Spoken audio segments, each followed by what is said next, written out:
Now, I have an issue with this next scene. So, while he's on the phone with his agent, his ex-wife comes in and says, we're about to do the cake.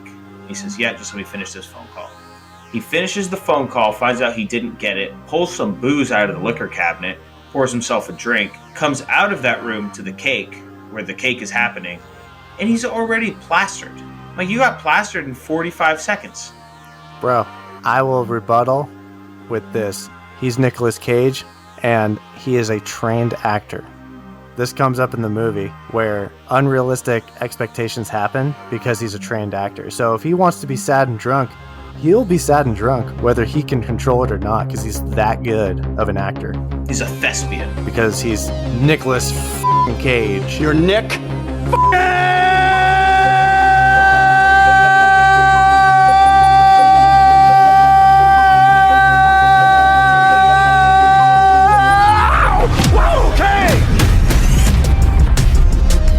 What's poppin', corn dogs? It's the Concession Stand Kids coming at you with a very exciting episode of Just Play It. I am your host, James. And I am Nick. Woof, woof, corn dogs.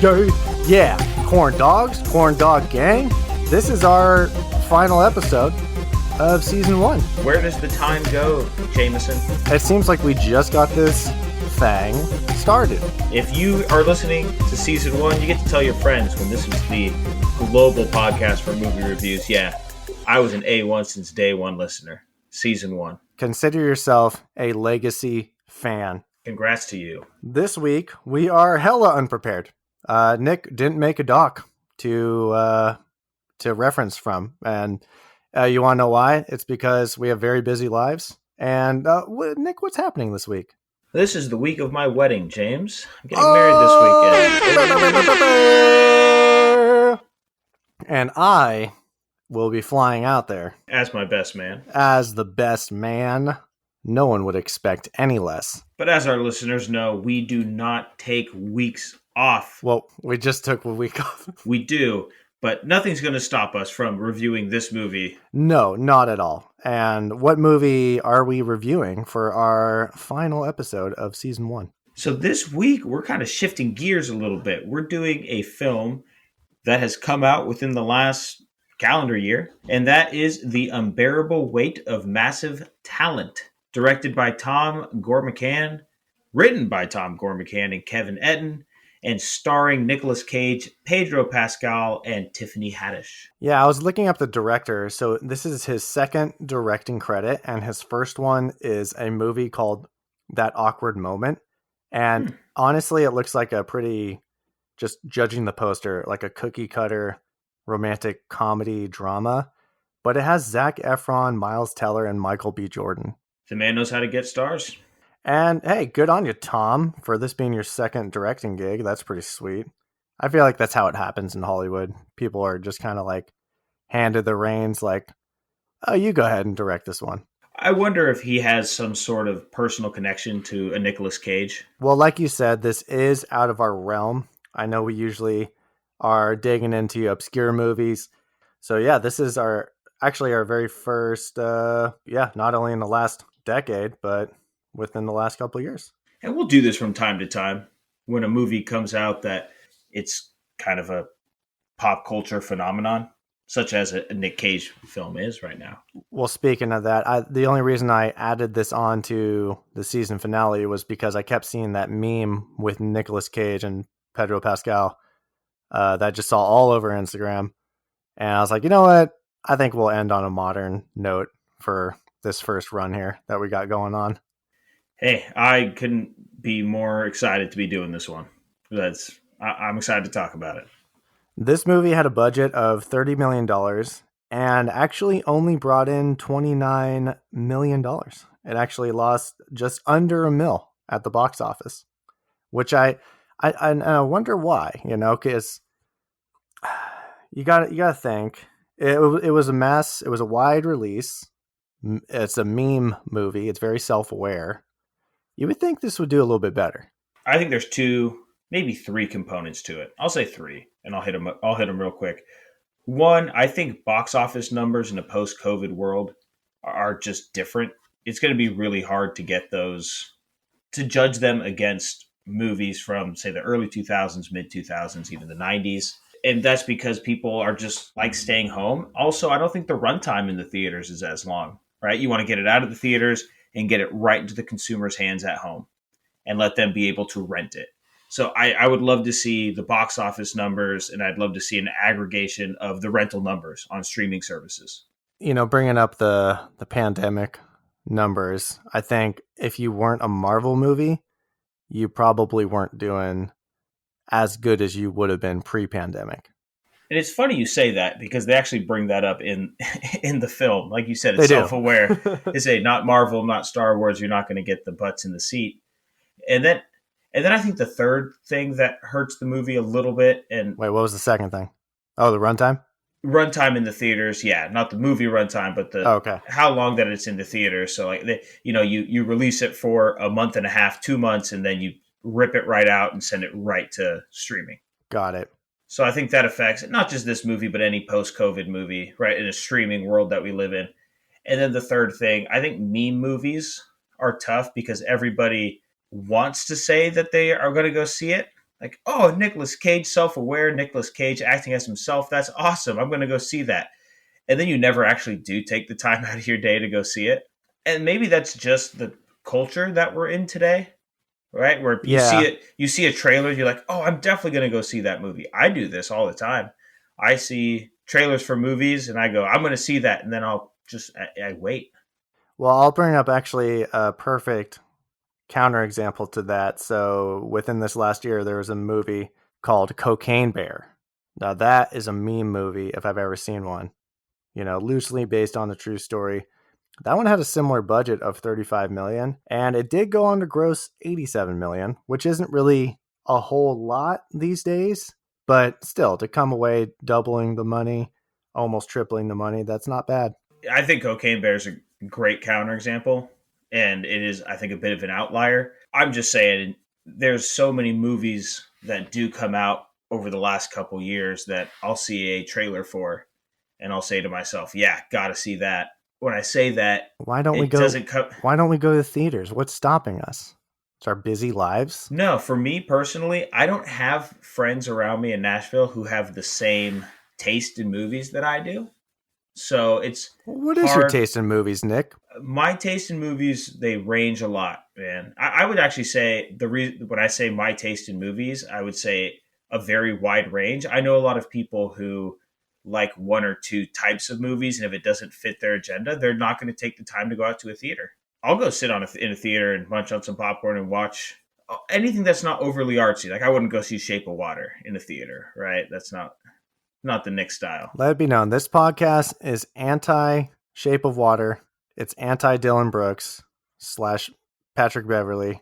I'm assuming Randy Quaid. I don't know if we're pro Randy or against Randy. I don't know if I want that enemy. I'm anti sitting down and talking to Randy Quaid. I am pro talking about Randy Quaid's life. I am pro talking about the disaster of Randy Quaid. Like, it's like, hey, do you want to talk about this train wreck you saw? Like this car accident you saw? Like, I'm going to talk about it. I don't want to be involved in it in any way, shape, or form. I hate that it happened, but we got to talk about it. I hate that Randy happened. So yeah, we're anti a few things. We're anti Eddie Murphy movies that Eddie Murphy plays two, copies of himself. I'll say that. I think that's a fair statement. Limit it to one Eddie Murphy, please. And we are anti Spawn. Yeah, no, Spawn was terrible. We're anti bad CGI and superhero movies. We're anti Mark A.Z. Dippy. Duda. Yeah. Oh, and we are also anti-movie studios meddling in the business of creatives. We're also anti-Luc Besson. Fuck Luke. I forgot. What a problem. We've been on quite the journey here, Nick. And it's only season 1. But what do you say we start diving into the unbearable weight of massive talent, James? Would you do the honors and read the log line? That is, if you have it up. I can read it too if you want. I have it, man. I'm ready. I know you said we weren't ready. I just don't have a document, but I have everything I need in the palm We're doing of my it hand. Live, folks. This is going to test our will of our skill that we have built all season. Yeah, that I mean. Hit me. Movie star Nic Cage is channeling his iconic characters as he's caught between a superfan and a CIA agent. That's quite the hook. It's a meme movie. Nicolas Cage has been a meme over the last 4 or 5 years. And so they're running with just Nic Cage as himself in this film. And there's no bones about it. They're very upfront. Yeah, and that log line actually goes against what they say in the movie. I mean, the trailer doesn't, I don't think. But in the movie, Tiffany Haddish's character says to Nic Cage, like, you need a trailer moment. And they're talking about a fictional screenplay they're writing in the movie. And they talk about inserting a kidnapping plot point in the movie. And that log line has nothing to do with kidnapping. So that's interesting. They didn't include it. They just kind of kept it pretty vague. I like vague log lines. Look how meta this movie's going. We'll talk about the meta nature of it, but let's open up on the film. So we start with but plot talk. Plot talk. So the film starts. We see a young couple, watching a movie. And that movie they're watching is the ending of Con Air. If you've ever seen Con Air, great movie. You know the end. When he goes and reunites with his daughter, brings the teddy, tries to reconnect with her. Great scene. So it starts with this young couple watching the movie. And as they're watching the movie, masked men break into their home, knock out the dude, knock her out, and boom, black. We don't know what happens from there. Well, we know she gets dragged out of the room. She does. She gets abducted. Big abductions. Big Taken vibes. Yes. And then we're just left with that. And then we travel all the way over to Hollywood, California. Oh, yeah. Where Nicolas Cage is sitting down. He's talking to a director.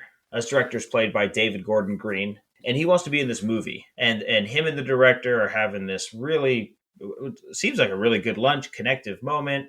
You know, it's like, oh, this movie's kind of like King Lear, and it's got these vibes and these vibes, and you know, this is a groundbreaking movie, and Nic Cage really wants to be a part of it. He's kind of nerding out about the whole process of movie making and auditioning, and he's like, "Do you want me to read lines? I can read lines." And the director's like, "No, I really don't need you to read lines. You're Nicolas Cage." But at the same time, it seems like the director's a little bit reluctant to cast Nic Cage in this scene. Nicolas Cage playing himself is all about the process of acting. So much so that without being asked to read lines, he starts reciting this guy's script. In a very Nicolas Cage way. Yeah, very up in your face, very crazy. And we find out that one of the reasons Nic Cage really wants to go be part of this film is that his career has hit a bit of a snag. Now, this, again, we're mirroring real life Nic Cage, right? The meme that Nic Cage just acted in a bunch of crap films. He hasn't done anything meaningful, yada, yada. You know, again, it's just playing into like a lot of the current narrative. Now, taking a real life example, what was the point, if you can, just based on your memory, or if you can peruse to Nicolas Cage's IMDb page, what was the point that he kind of found himself, or we kind of witnessed him appearing in too many movies that were irrelevant? I want you to, we'll play a little mini game here. Go through his IMDb page. I don't have to go through the page. I know when it happened. Oh no, dude, he's next. It was next with Jessica Biel. That's where okay. That's where the skids hit. Because you can forgive a couple, and then really next with Jessica Biel is where then he went to like The Sorcerer's Apprentice, and but then National Treasure: Book of Secrets came out right after Next. So that's the thing with Nic Cage, man. You remember the bad stuff, right? You remember Wicker Man, and you remember these things, but in between all of that, this guy was working, and they make that joke too. Like, in this next scene later, he does mention that it's his job to act, and he was meant to act. He's not too good for a role. His job is to act, and that's what pays the bills. I'm just looking at his 2011 Season of the Witch, Drive Angry, Seeking Justice, Trespass, and Ghost Rider: Spirit of Vengeance. Again, this mirrors the film because the next thing we find out from his agent is that he has a lot of debts. And this, again, mirrors real life Nic Cage. When he had all of his money, he went ahead and he bought islands and castles and was wildly irresponsible with it. And the reason he acted in all of these films was because he needed to keep his cash flow going. Even with stinkers that are buried in there, I mean, there's a lot even in between those stuff like his role in Kick-Ass, right, as Big Daddy in Kick-Ass, and like you'd mentioned, the National Treasure, and he did voice acting, right? The Croods, even the Croods 2. I mean, I was gonna say actually, like Kick-Ass for me seemed like a turning point for him. I mean, there's still a bunch of like, why did you do these movies after that came out? But Sorcerer's that was kind. Apprentice came out like 2 months after that, and he was No, the I feature. He was a know, feature character. I know, but like at this point, because like you said, Next, which came out in 2007, that was probably the ceiling that he hit. Because when you kind of go down below that, you're looking at, I don't know how well Ghost Rider did critically, but then there's The Wicker Man, which is not the bees thing. Oh no, not the bees! Not the bees! Ah! God, it's so lopsided his movie, and just looking at the titles and how they were received, it's so lopsided. It's like a banger comes out, and then like a couple stinkers come out, and then a banger comes out, and it's like, okay, does Nicolas Cage know he's a little bit of a joke at this point? Not joke, but like a meme. Is this like a stunt, like almost a stunt casting, because people know that Nic Cage is Nic Cage, and they just, it's kind of like it's like when he showed up in Spider-Man Into the Spider-Verse as Spider-Man Noir. It was like, that was a little almost a bit of a stunt casting, because they're like, well, if Nicolas Cage voiced Spider-Man Noir, how great would that be? Then you go back and look at some of his like mid to late '90s stuff, and like look at this run of movies: Leaving Las Vegas, The Rock, Con Air, Face Off. Yeah, no. 2 years later, Gone in 60 Seconds, Family Man. I mean, Well, actually, funny you say that with all these early 90s movies. So there is a character in this movie called Nicky Cage, who is Nicolas Cage's younger self, who lives in his psyche. lives in his psyche, lives in his head. He plays the role of the devil on the shoulder. Nicolas Cage kind of designed this character to be his phase in his life when he was promoting the movie Wild at Heart, where he labeled himself obnoxious, annoying, irreverent, basically just like a young, smug punk. And even like has like the long hair that kind of leather jacket, almost bangs. He like, almost like Bully Maguire vibes. Yes, honestly, he looks almost like he's Johnny Blaze in Ghost Rider, like the leather and the he's dressed that way. It's really, yeah, it is kind of like a stereotypical, like he's the school bully and he bullies present day Nicolas Cage to quote unquote be a movie star because he's Nicolas Cage and he doesn't do these artsy fartsy movies. He's not number 8 on the call sheet. He's a movie star, baby. Which is why I kind of think it mirrors reality so well, because I haven't seen this movie, but I've heard really good things about it. It's a movie called Pig, and it came out in 2021. And it's about like Nicolas Cage. He plays a guy who collects truffles in the forest. He lives alone in the wilderness. He has a foraging pig that helps him find these truffles, but then the pig is kidnapped. And it's just such a perfectly quintessential Nicolas Cage idea for a movie. Like, this is who you would cast for this bizarre concept. Yeah, he also produced that one too. Like, he's been getting into producing a lot more as well. The box office, it only grossed $3 million. Just going on memory, I do remember him talking about this movie. He says, yeah, that was a really fun character to play, and it was a really great acting job, and the movie came out great, and I loved it. But very irrelevant money-wise. It was really just like a passion acting project for him. So, good on him. He had his heyday just knocking people out in the early 90s. His blockbuster movies kind of mirrors reality. So this is just one of many references to how meta this movie is. Yeah. All right. So we learned later that Nicolas Cage did not get the acting gig from his agent, who is actually played by Neil Patrick Harris. Nick, you had a interesting point to bring up. You said, why are there no other actors playing actors? Yeah, I thought that was interesting because, right, you have Nicolas Cage, who is a real life actor, and then you have other actors in this movie playing other roles. It doesn't necessarily take you out of the movie at all. Yeah, I just think it was a weird decision to say, hey, we're going to have Nicolas Cage playing himself, and there's no other actors playing themselves in the movie. I think casting Neil Patrick Harris particularly was like you said, not quite bringing out the movie moment, but he's also kind of like a meme name. He always shows up in these movies and kind of plays an over the top character as well. So it's a little bit. I always think about, Harold and Kumar Go to White Castle. That's He plays exactly what I was himself, going to say. right? Yeah. And he plays himself in that movie, and he's over the top. And like, I wouldn't have minded if Neil Patrick Harris was just himself in this movie, and Neil Patrick Harris became an agent. So I guess you'd want to hire maybe no names or little known names to play those roles because it's not really a big part. Right.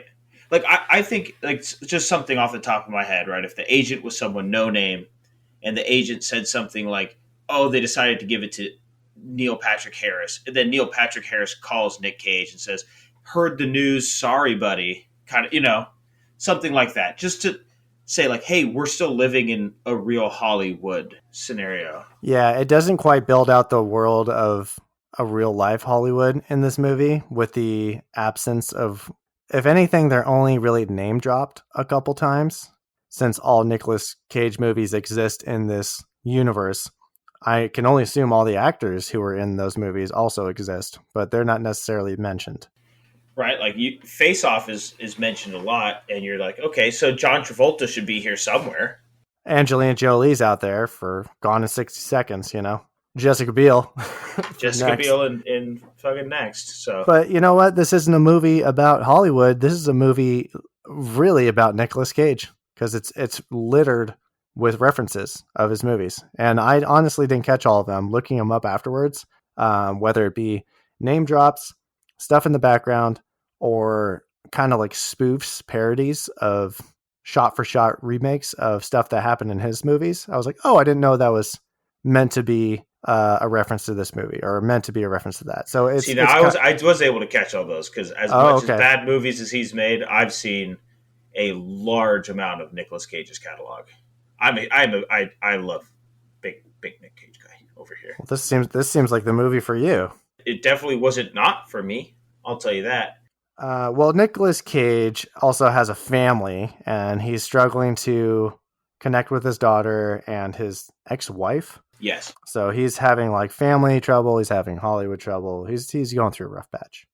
And earlier on, about a scene or two earlier, his agent, Neil Patrick Harris, told him about this opportunity to attend someone's birthday party, right? Almost like doing a cameo there. Sometimes musicians later on in their career, when they need money, will go do a private gig, a corporate gig.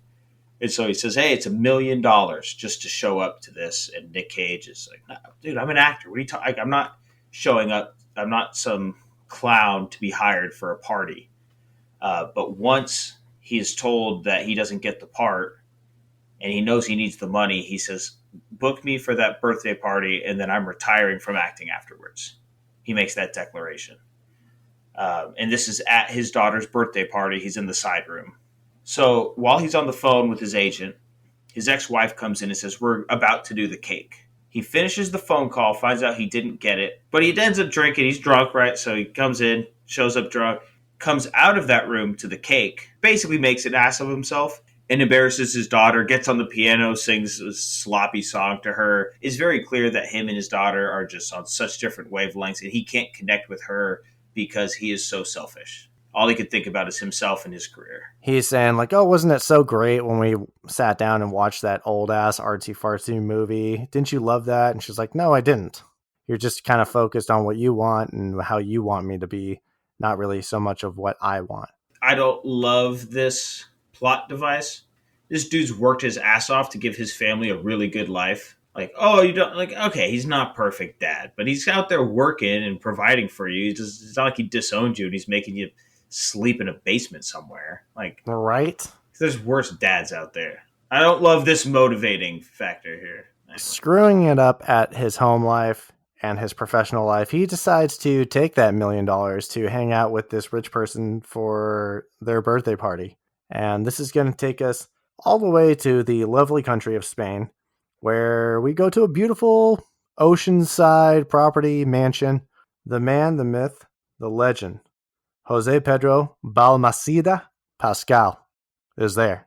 And he plays a character named Javi. I am Javi. Gutierrez. Now, we don't know who Javi quite is. For now, he is a very happy-go-lucky super fan of Nicolas Cage. It seems like everyone in Spain is a Nicolas Cage fan. You know what? I don't think this is the first or last time.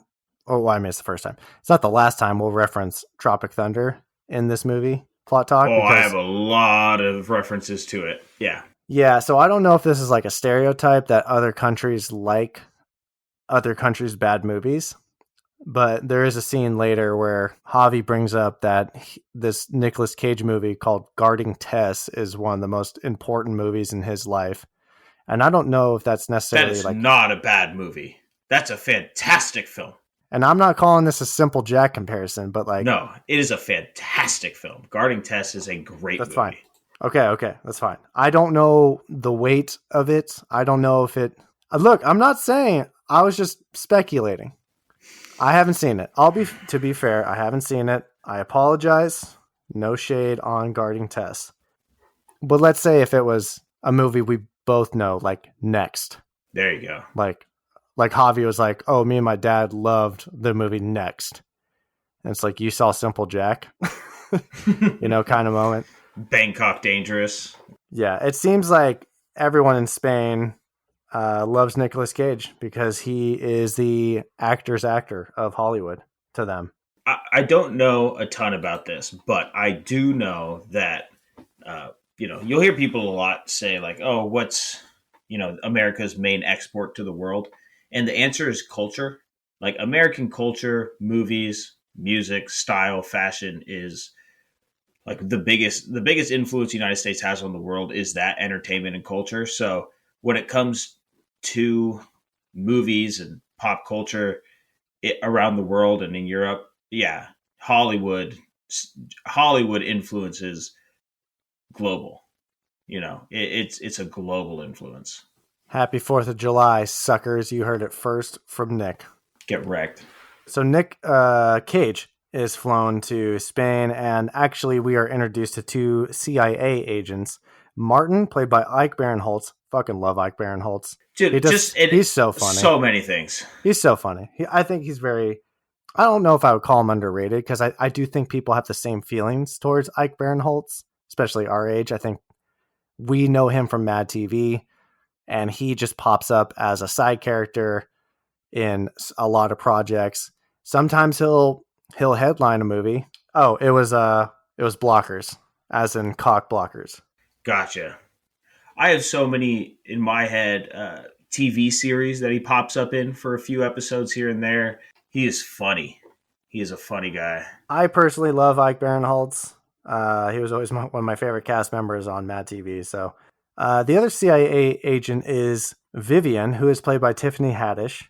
Now, this part kind of confused me because the plane lands, Tiffany Haddish is there doing surveillance, and she says, who is this guy coming off the plane? And she can't believe her eyes. It's Nicolas Cage. So were they expecting someone to, like, was it going to be any rando, or was it supposed to be another agent, or like, were they just expecting a special guest of Javi? I think a special guest of Javi, and we find out later on who that is. But it's clearly a CIA target. So when this fancy plane lands, they're thinking, oh, this is the main bad guy that we're looking for. It's not.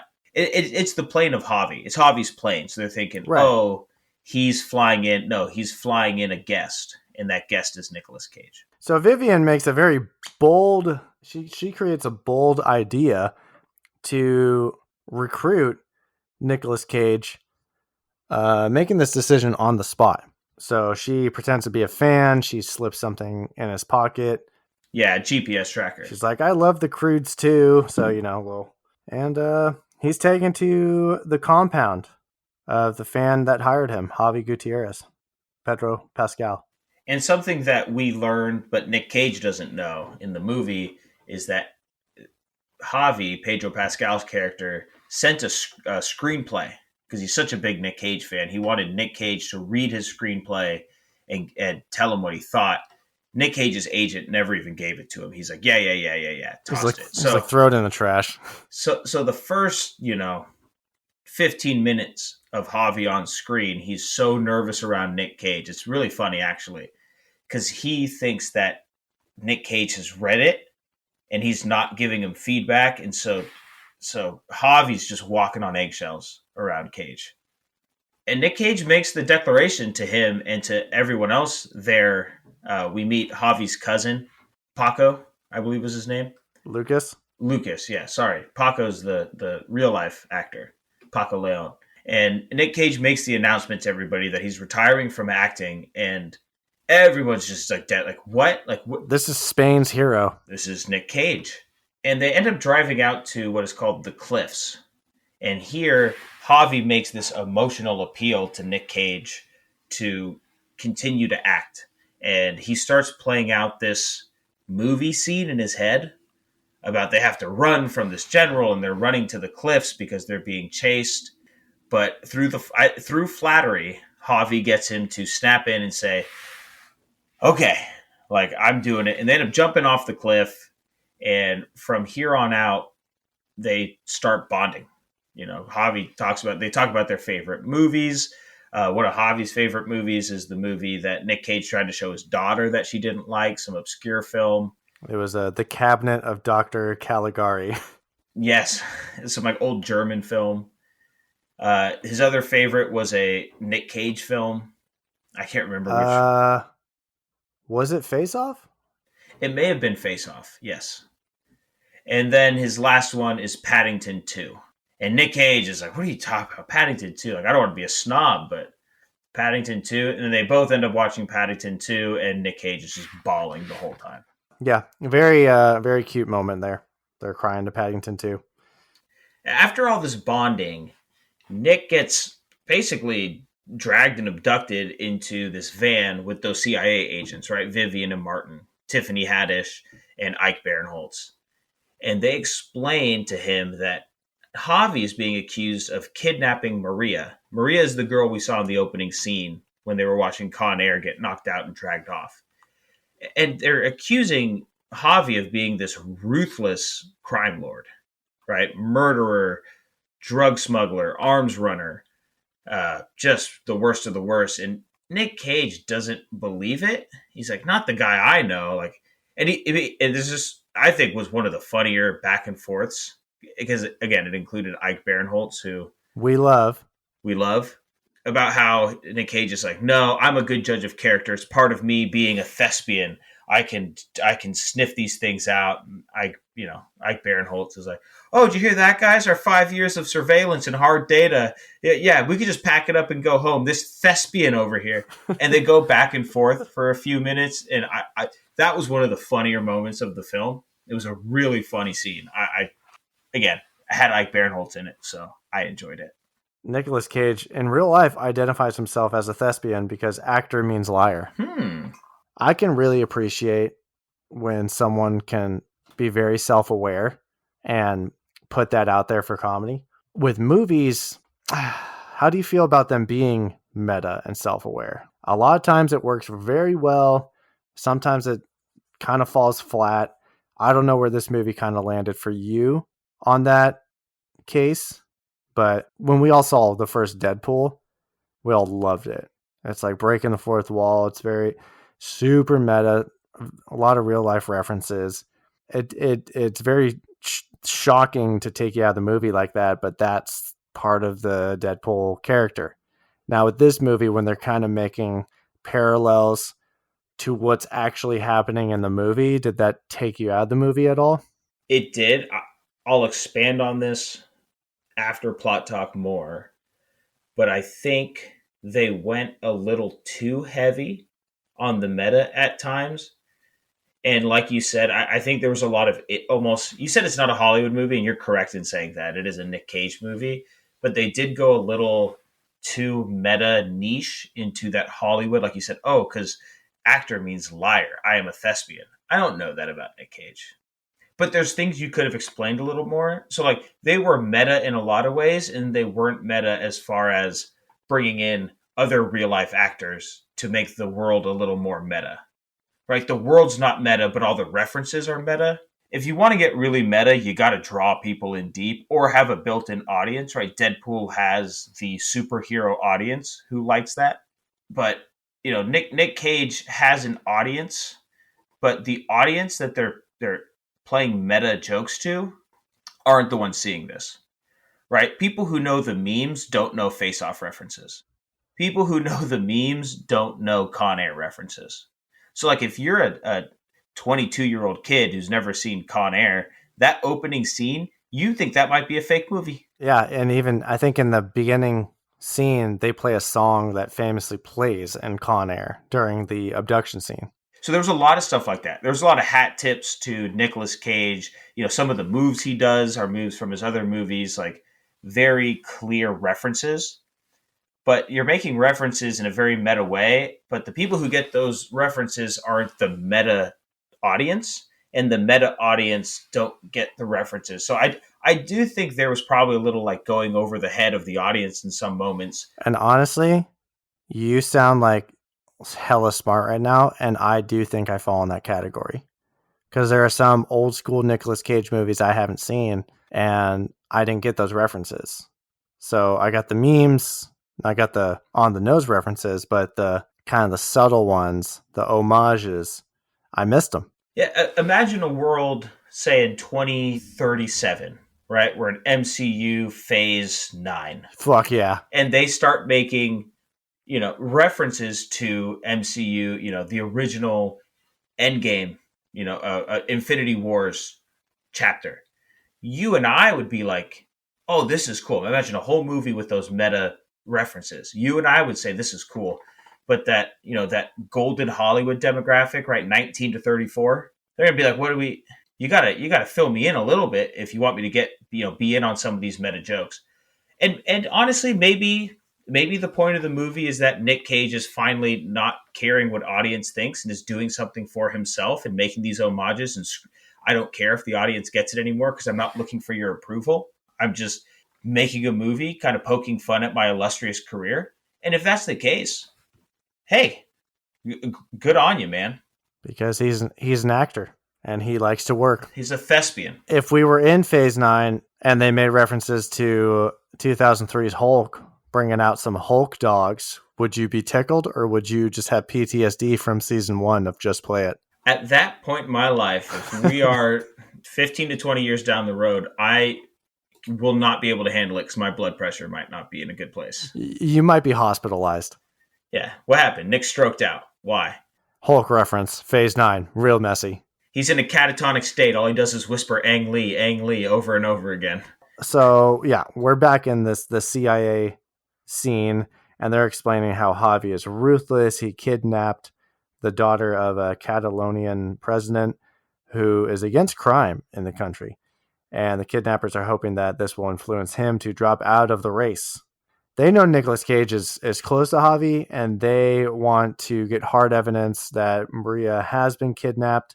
This is the girl from the beginning, and where she's being hidden. And they kind of tug at his heartstrings. They say that Maria's the same age as your daughter. And the whole movie, it's pretty clear that Nicolas Cage loves his daughter. He just doesn't know how to connect, and he's a little too selfish too, but he is super, this is kind of all he cares about.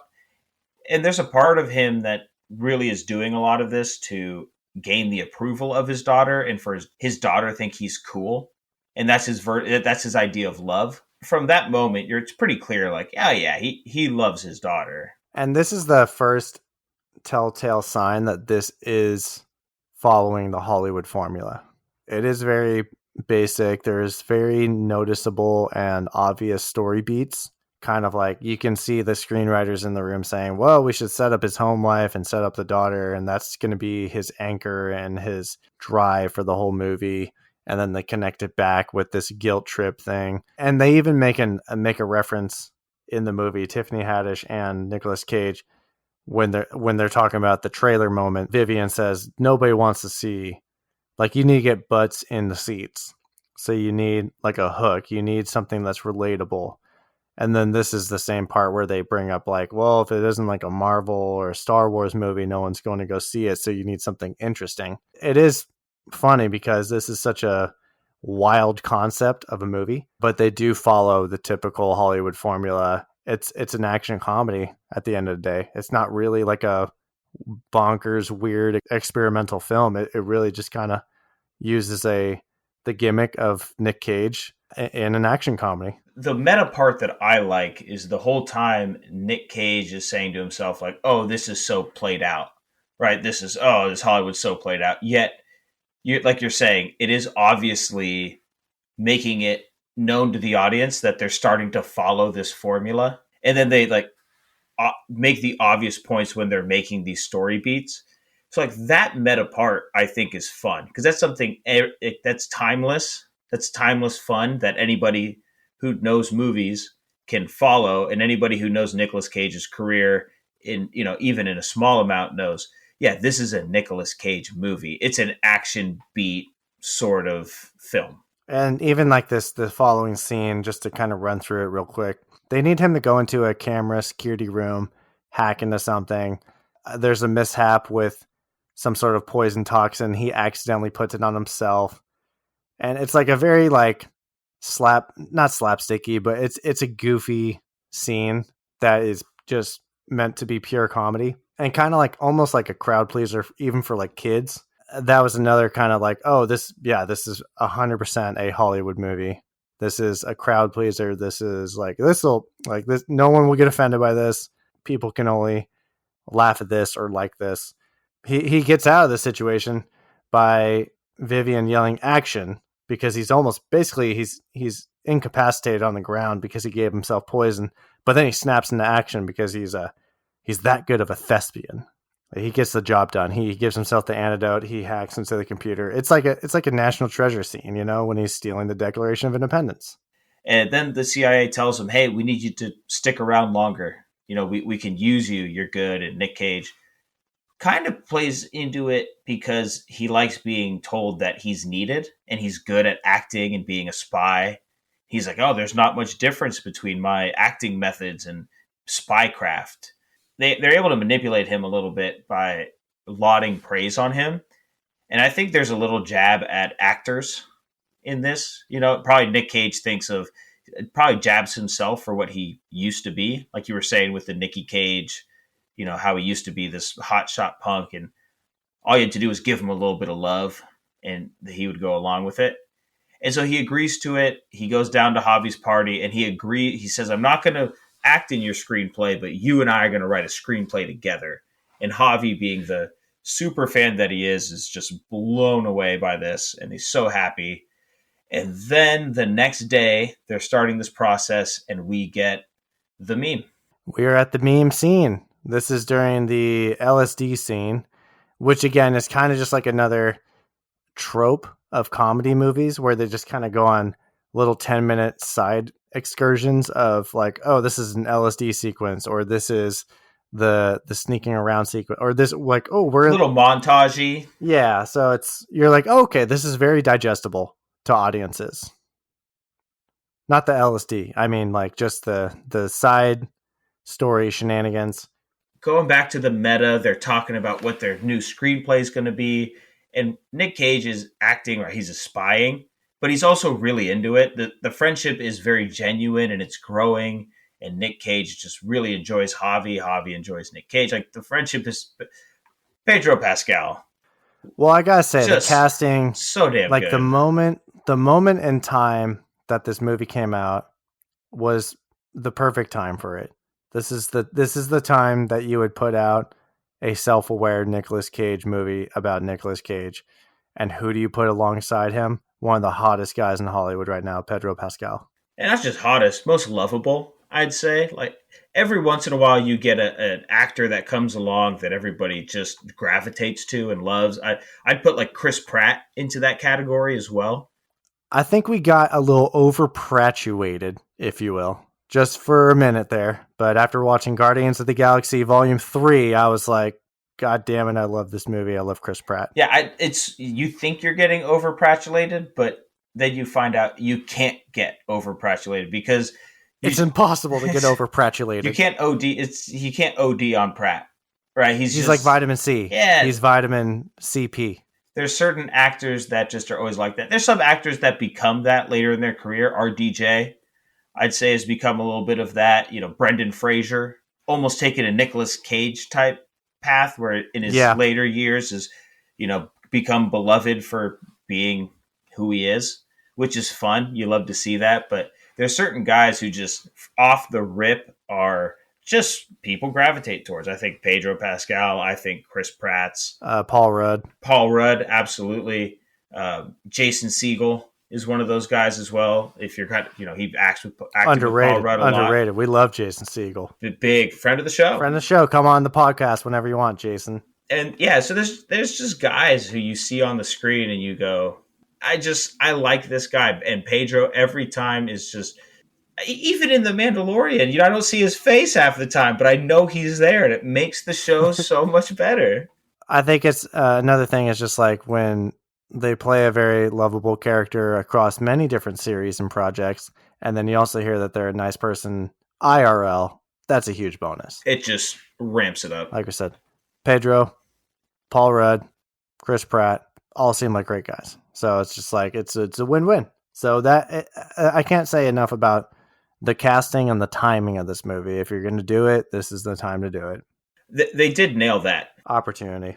They have this LSD moment, and they get back to the house, and this is where Nic Cage kind of snaps back into action spycraft, and now he wants to try and find this kidnapped girl on the property. But for the next 30 minutes of the movie, we have tons of what I'll call miscommunications or misreads, where Nic Cage thinks Pedro Pascal's character, he thinks Javi knows what he's talking about, that he's looking for the girl. And I was about to bring this up. And Javi's thinking about something completely different. And there's this really small, funny tension that happens before, and then there's this explanation for why Javi was tense. So this goes back to this movie actually surprisingly follows a lot of comedy tropes. When there's like a misdirect, it seems like way too obvious of what is going to happen, and then it reassures the audience that, yeah, this is way too obvious, because it's the moment where Nicolas Cage goes up to that mysterious building that the CIA pointed out and said, we think the girl is being hidden in this random little shack on the property. You should go check it out. So then Nicolas Cage sneaks over. Javi shows up and says, what are you doing? And that's the tense moment. And then he's like, I want to see what's inside. And then just depending on how it's played and directed, you can tell if it's going to go wrong or if it's going to be a misdirect and it's actually just going to be a comedy bit. And it's not really like a thing against the movie, but it was totally telegraphed that this was not going to be the big reveal and that it was going to be a funny shenanigan on the other side of that door. In the scene earlier, in that montage LSD scene I forgot to bring up, was they're talking about this screenplay that they're going to write together, and they talk about comedies, and they go, it won't be a comedy. And then they go, yeah, there's nothing I hate more than a comedy of just two guys talking. He says, I hate talky comedies. Yeah, just two guys talking comedies. I hate that. They're in agreement. I hate that too. And for the next 30 minutes of this movie, it's just two guys in these classic comedy bits talking, like having miscommunication shenanigans. And so like they're calling it out, and then they're kind of before with like the action beats, kidnapping, whatever. There's also this underlying cookie cutter comedy beats along the way as well. And again, that meta to it is fun for me. So it's like, is it taking you out of the movie, or is it's so meta it's genius? It's kind of fluid with my feelings. This meta, I'm into it. This does not take me out of the movie, because it takes me out of the movie for say 2 seconds, and I go, this is cheesy, and I go, wait. It's trying to be cheesy because 10 minutes ago they were talking about how much they hate this in movies. That takes me out for a moment, and then I go, wait, no. This is the point of this scene. This is the reason they had this conversation 10 minutes ago. Welcome to the Nic Cage roller coaster ride. So they're talking, and Nic Cage says, I need to see what's in there. And Javi says, it will change the nature of our relationship forever. And Nic Cage says, I need to go in. So they open it up, and instead of finding the girl, the kidnapped girl, what they find is Javi's almost a shrine to everything Nicolas Cage. He has memorabilia in there. He has the pearls from The Rock, the chainsaw from Mandy, National Treasure posters. Nic Cage at some point's like, this is kind of creepy. Javi's like, no, it's not. No, this isn't creepy. Yeah, there's a mannequin of him, and I thought it was going to be a reference to Lord of War, Oh but it was for no. Face Off. This is Face Off. So he's holding the 2 golden pistols in Face Off. He hasn't Face Off. He's Castor Troy. If you haven't seen Face Off, please go see Face Off. It is. Well, I think we need to add it to the podcast watch because I haven't seen it. Oh my goodness, my friend. This is an all-timer. And I mean, if you want to talk about Nicolas Cage's like facial contortion memes, oh, We find this shrine that Javi has, and this proves that he is the biggest Nicolas Cage fan there is. You know, Nicolas Cage is creeped out, but he's also kind of tickled. Javi, actually later, he meets up with his cousin Lucas. Lucas reveals that Nicolas Cage is actually working with the CIA. wait. There's one more misdirect we got to go through. Oh, sure. Because after Nick Cage finds out he's this big fan, he meets with the CIA again, and he really doesn't believe that Javi is the guy. The CIA says, well, maybe you need to incorporate kidnapping into the script, right? And see how he reacts. Like, try and prod him. Nick Cage says, no, you can't just toss that into the script. He's going to get very suspicious because we have this whole vision for this movie and the kidnapping just doesn't fit into it. So if I shoehorn it in, he's going to get suspicious. We have this vision. And you could tell he's enjoying this screenwriting process with Javi so much. Like he's getting into his acting roots. He's getting into his movie loving roots. He's nerding out. He's nerding out. Nick Cage in the next scene tries to incorporate this into the movie with Javi. They're out shooting guns at this moment. They're shooting targets or shooting skeet shooting. And Nick Cage brings up the kidnapping, and Javi gets kind of angry, super serious while holding the gun. Yeah, and in the moment, the audience is like, "Oh, this is the side of Javi that the CIA was talking about." And he's talking with Nick Cage, and he goes, "I know why you want to add this into the movie." And Nick Cage is like, "Look, Javi, like I don't." Right? He thinks Javi's figured him out. Javi's being aggressive, and then of course another comedic misdirect. He says, "You want to do this because you miss your daughter and you can't connect with her, and so this is your way of writing it into the movie." He's like, "Oh my god, yes." Yes, like, "Oh my god, yes." So at the beginning of that scene, that was a more convincing misdirect, and then as soon as he said, "I know why you want to do it," then I was like, "Okay, nothing bad's gonna happen," because he said that. So Nick got the lowdown from the CIA and is in denial, and Javi experiences the same with his cousin Lucas. Lucas informs him that Nicolas Cage is actually working with the CIA and somehow had the recording of the phone call between the CIA and Nicolas Cage when he was talking about how acting is the same as spying and that he would be good at it. So Javi's a little heartbroken here. They both know that they have some business to do. The important thing is that we learned that the cousin Lucas is the head of this operation. He kidnapped the girl. Yes. Not Javi. A huge overarching quote unquote misdirect was that Javi was the horrible person that kidnapped this poor young girl, is a ruthless killer. The audience is relieved that our Chilean sweetheart, Pedro Pascal, is not the ruthless killer. He is just the face of this crime organization. And cousin Lucas, who is a douchebag, actually runs the operation. And he tells Javi, you either kill Nick Cage or I kill you. Those are your two options. What a conundrum. Would you do it? I'd think about it. So yeah, Nick and Javi, they know they got some business to do. Yeah, but before this, Javi, thinking that Nick Cage missed his family, flies out his ex-wife and daughter on a bit of a guise that Nick Cage is sick and not doing well. This is another trope of the Hollywood formula. You're like, of course he would bring in the main thing that is driving Nicolas Cage's character emotionally in this film. It's his daughter and ex-wife. And Nick Cage, again, misdirects. It just keeps happening. Thinks Javi's doing this as some sort of power play. Like, why are you bringing my family into this? And Javi's like, it's for your creative process. It's for your acting. Like Javi thinks is so oblivious to anything, all the fear Nick Cage has, and Nick Cage is oblivious to Javi's obliviousness. And so there's just this classic, they're going over each other's heads with these intentions for each other.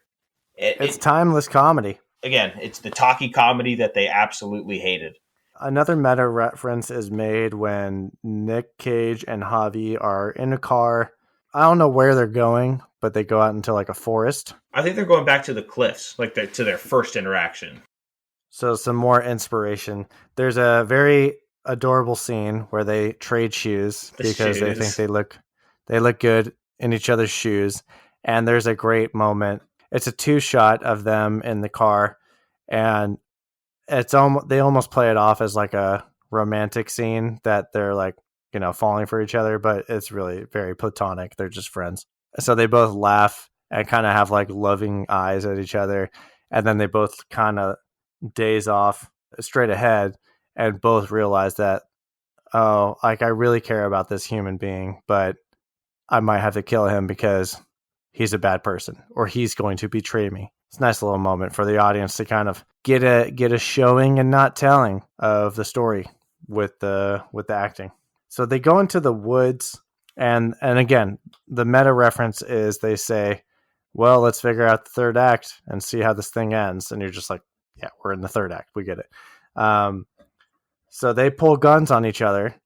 Javi pulls a gun out, says, I know you're working with CIA. Fucking Nic Cage pulls out the dual gold guns. The Troy Caster face-off guns. From the shrine. And luckily, they join forces very quickly because Lucas's men, his goons, again, tropes, we got goons, start shooting at both of them, which was pretty quick to assume that Javi wasn't going to kill Nicolas Cage. Javi essentially explains that, oh, my cousin Lucas is actually the main bad guy. I'm not really a bad guy. And they're now going to try and kill both of us because I didn't kill you. Again, a little bit of a quick fast forward just to get the plot moving. Typical, action comedy formula at play.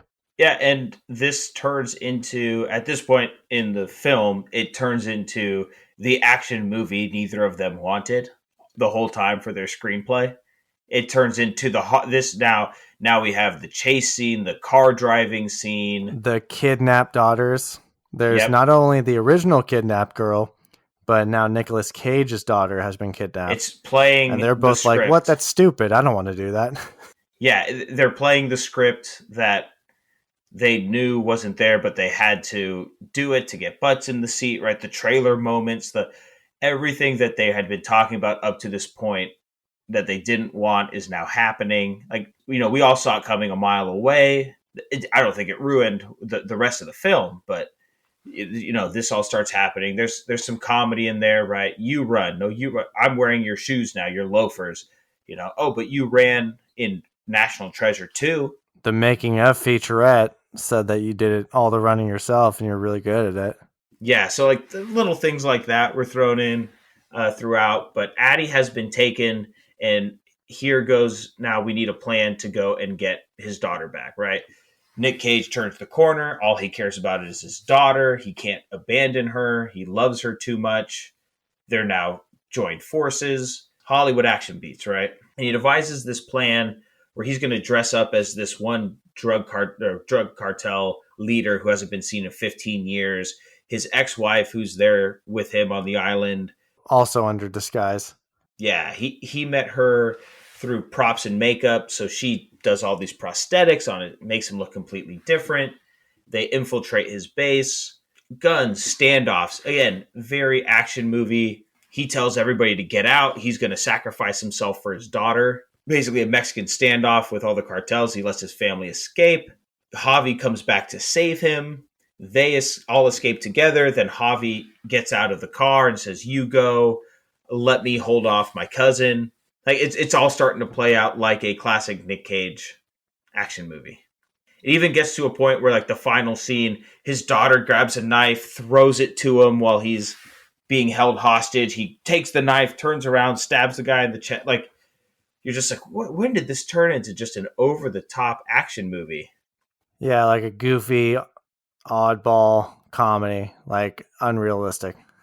And that's when, after he stabs the guy in the chest, we pan out and we've been watching a movie premiere being played for a standing ovation audience. Draws parallels to Tropic Thunder because that's how that movie ends. And so we get to that point where, they're all there and Javi's there and they're celebrating at the premiere of the movie, and Javi says, "Hey, we got the after party," and Nic Cage tells him, "You go do that. Go have fun, buddy.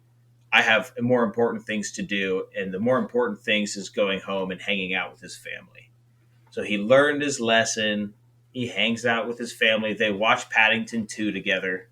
Nicolas Cage just sitting there watching a movie with his daughter and his ex-wife and saying, like, this is great, this is the life, and that is the movie.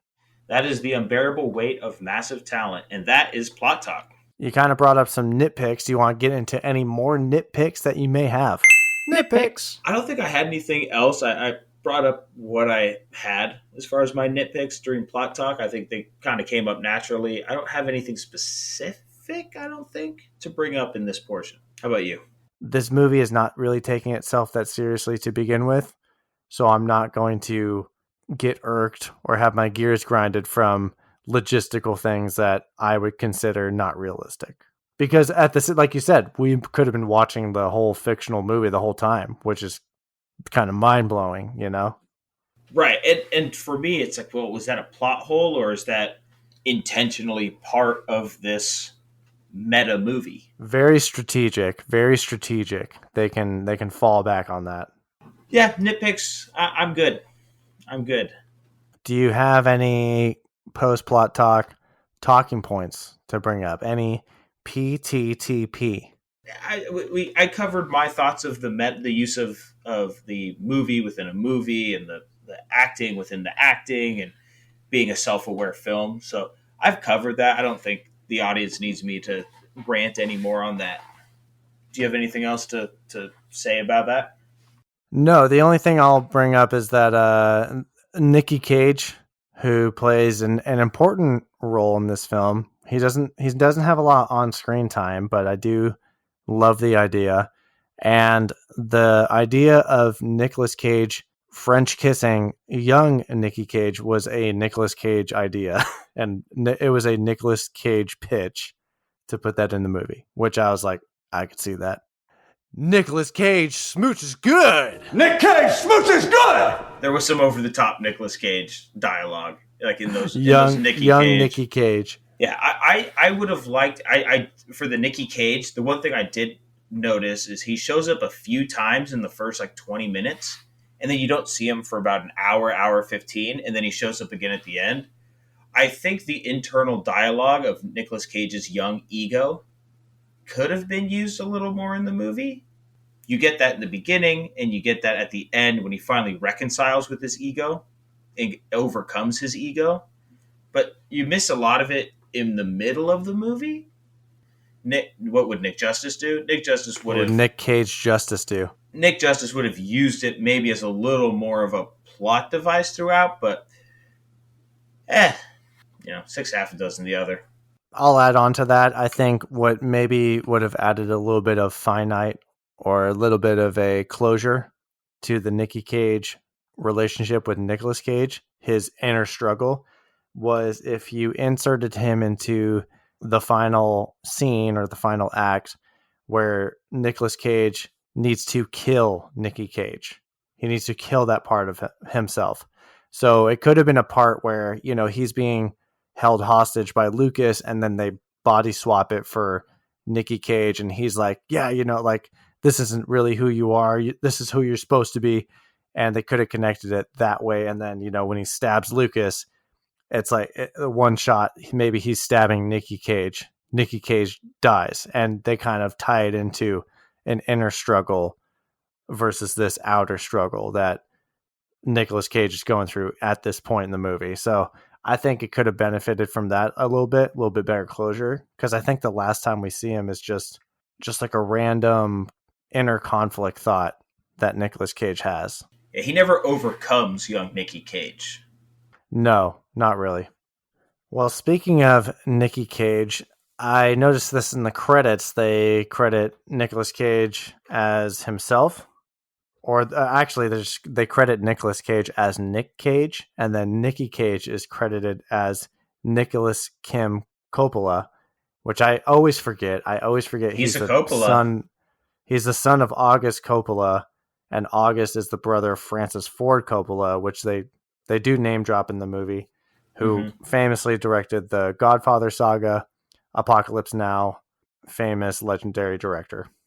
I mean, if you made a Mount Rushmore of Hollywood directors, like Francis Ford Coppola is on there, right? There's him, Scorsese.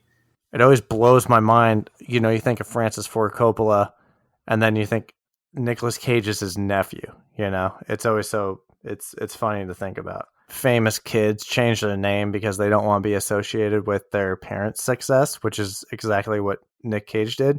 He definitely trailblazed his own path, his own legacy, in a very different way.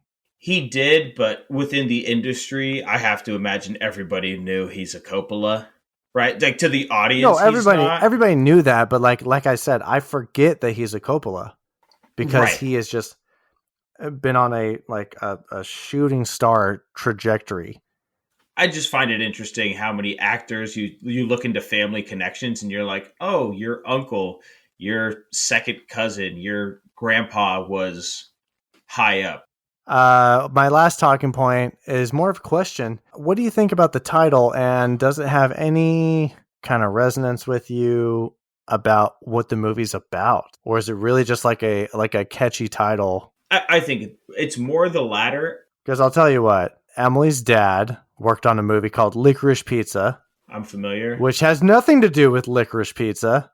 It has to do with two teenagers trying to fall in love with each other, but they keep in the 80s, right? Yeah, it's like a throwback. It's like a period piece, and they keep missing each other on opportunities to be this romantic couple. No licorice, no pizza, and definitely no licorice on pizza. So was it more of like a catchy title? Is there some sort of reference that the director or the writer was trying to make? Or like a metaphor that they were trying to make for the, like, you know, licorice and pizza don't go together. I was like, where is the licorice pizza? This is false advertising. I will sue the studio. I think like licorice pizza, like, oh, licorice, you think of like maybe the 90s, right? Like that's licorice style, like even licorice style almost framed the movie via the title. I think for this film, I think it does work because in Nicolas Cage's mind, right, he is burdened by all of his talent and his acting chops and who he is, right? He's always annoyed until he meets Javi, who reminds him of his roots. I do think that it's definitely a tongue-in-cheek title for audiences because the way this was billed, honestly, this was the first time I had watched it. This was not what I thought it was going to be in any way, shape, or form. I didn't know there was this whole plot storyline to go with it. I thought there was going to be a lot more Tropic Thunder, a lot more like Once Upon a Time in Hollywood. Like Nic Cage was going to be playing like a super exaggerated version of himself. Is that what you're kind of expecting? Yep, with other Hollywood actors, and it was just about like a Neil Patrick Harris and Harold and Kumar. Exactly, and he was. I think that would have gotten real old real quick if it was. Yeah, and I agree with that. But so I think a lot of the title is again tongue in cheek, kind of funny, like the unbearable weight of massive talent, right? Because no one thinks of Nic Cage as a massive acting talent. I love his acting, and I think he's a movie star, action star, and I love 80% of his work. But I don't think of him as a when you think of a massive acting talent. So I think it was ironic, and I think it was to drive people to theaters. I think if I could connect any dots to the title to the movie plot, it probably is because he does care so much about acting in the movie, and he feels that it's an obligation for him almost to act because that is what he's meant to do. And then at the same time, he's so recognizable and famous, the CIA recognize him and then recruit him to be a spy. And it's just like another stress on his shoulders, especially when he develops a strong friendship with Javi. This is like, I have so much talent and I'm so recognizable. I'm so famous. I'm so good at acting that I have an unbearable weight of being a spying on my new best friend.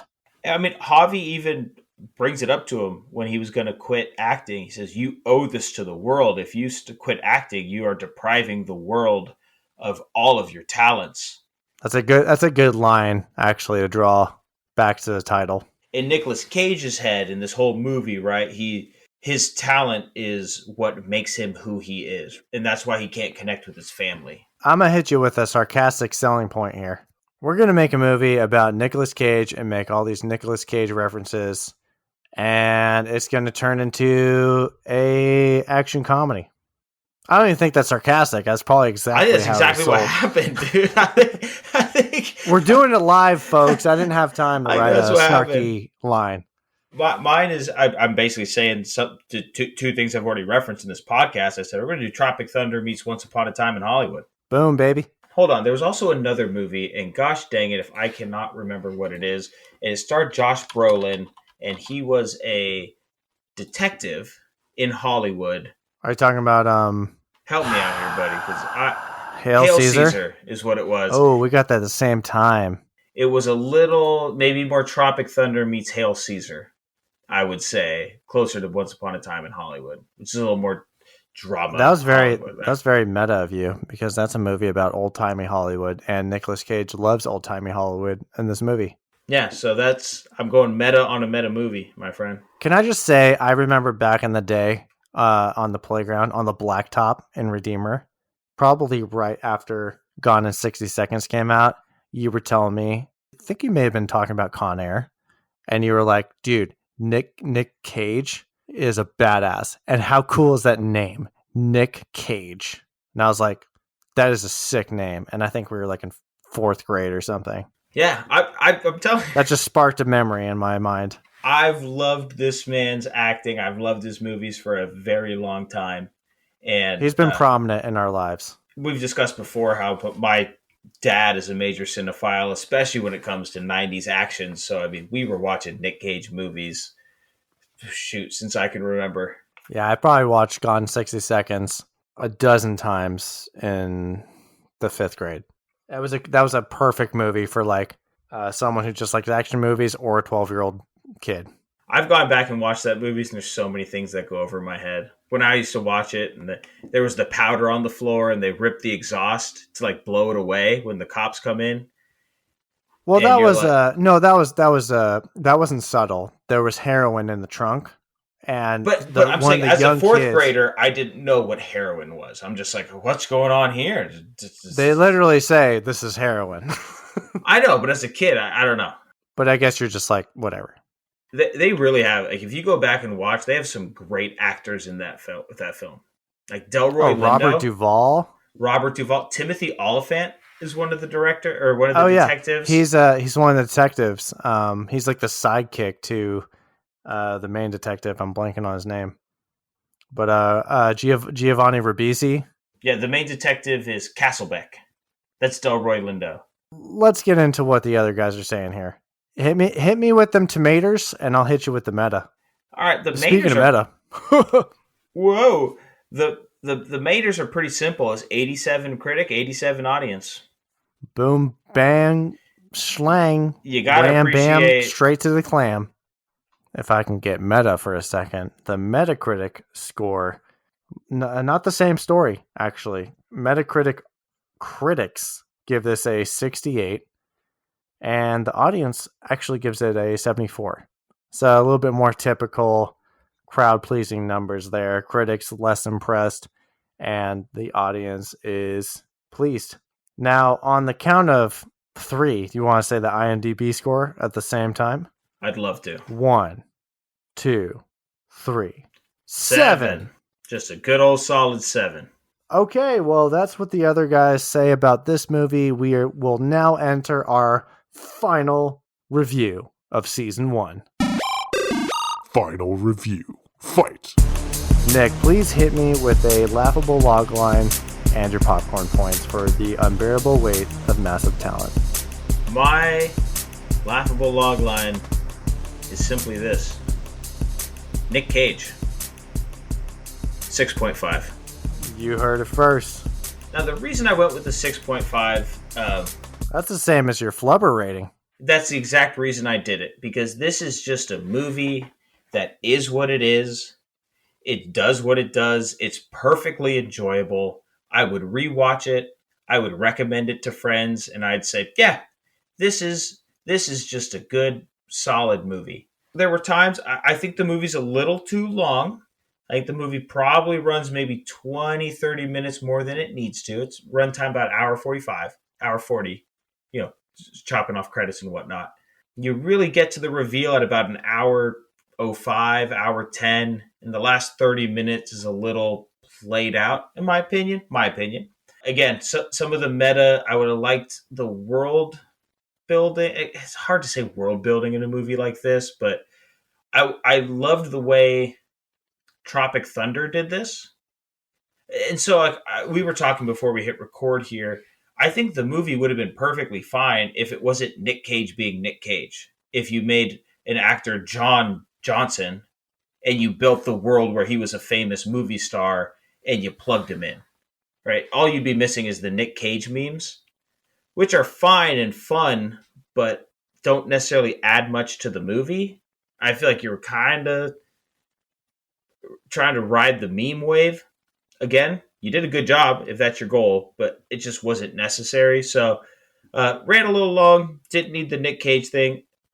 Some of the meta was really niche, which I personally enjoy, but as I'm trying to be as an objective viewer as possible, probably didn't need to be had. I love the meta of the way the movie is paced. They're like, oh, I hate this in movies, and then they do it. I enjoyed this movie thoroughly, the same way I enjoyed Flubber, so it's a 6.5 for both of them. Hit me, James. My laughable log line, going live, nothing prepared. Nicolas Cage has hit a snag in his acting career and hits rock bottom, and where he finds himself in the midst of a kidnapping, CIA shenanigans, a superfan, and writing the most personally important story in a screenplay with the would-be bad guy. 7.3 popcorn points. I thought this movie was enjoyable. I didn't think it was groundbreaking. I didn't think it was the funniest thing I've ever seen. Like we say all the time, we are big fans of the movie Tropic Thunder. That's definitely it's my favorite comedy of all time. I would agree. That one really hits the nail on the head of being a parody of movie making itself, whereas this movie is more of comedic commentary on making movies. I think the gimmick and the device of Nicolas Cage playing himself is a great idea. It's a really interesting concept. And then you just kind of insert that into a wacky action comedy. And they make references about how wacky action comedies are lame and they want to do a character-driven movie, but that it just ends up backtracking on itself. It's a little bit of a smart play. How meta does this movie actually get? And what is reality and what is actually... Is it even a movie? Is it even a movie? Is it even reality? It's a unique idea enough to have you appreciate it, have you enjoy it, and maybe even go back and rethink the whole realism or ideology or what even really happened in this movie, because it's so self-aware. I liked it. I laughed. I love Nicolas Cage. Love Pedro Pascal. Rewatchability meter high. It's a crowd-pleasing movie. I don't really. If you haven't seen it, watch it. Yeah, I don't think people would walk away from this being unsatisfied, but at the same time, I don't think you're walking away from this saying this was an all-timer or this was one of the best comedies I've ever seen. I think it's just it's an interesting idea. It's an interesting point in time. And like I said before, it's the right time to make this kind of movie. And with that makes an average score of a sexy 6.9. And I won't lie, maybe I did pick my score to have it come out as a 6.9. Who knows? No one can prove that. No one can prove that. That's super meta of you, James. Thank you. I am on theme for our last episode of season 1. I think this was a nice way to go out. I've enjoyed this first season, and I am definitely going to enjoy a whole nother slew of movies to watch and talk with you virtually. Be best friends forever.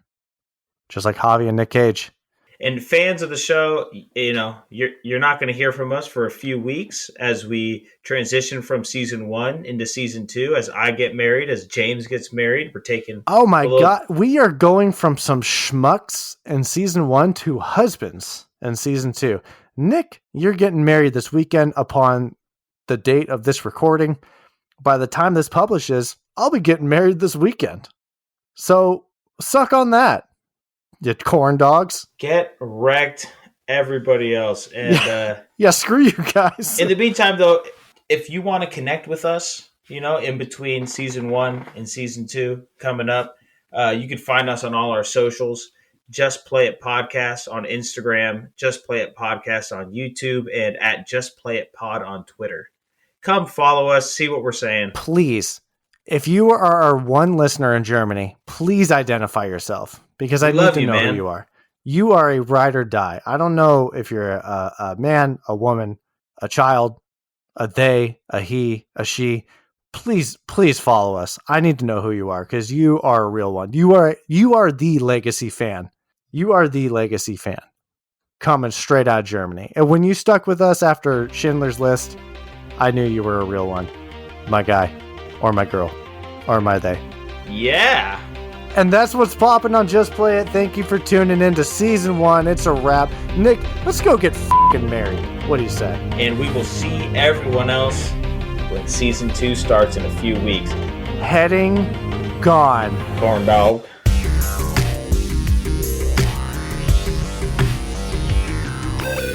It's a foregone conclusion, Jimmy. It takes 13 milliseconds for the human brain to send a message to the body.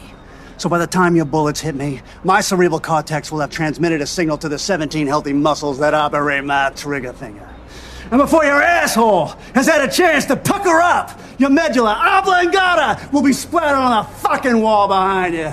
And if that's the last thing I accomplish on this beautiful green earth, well then, I say, what a way to fucking go. Get some mustard on that bitch.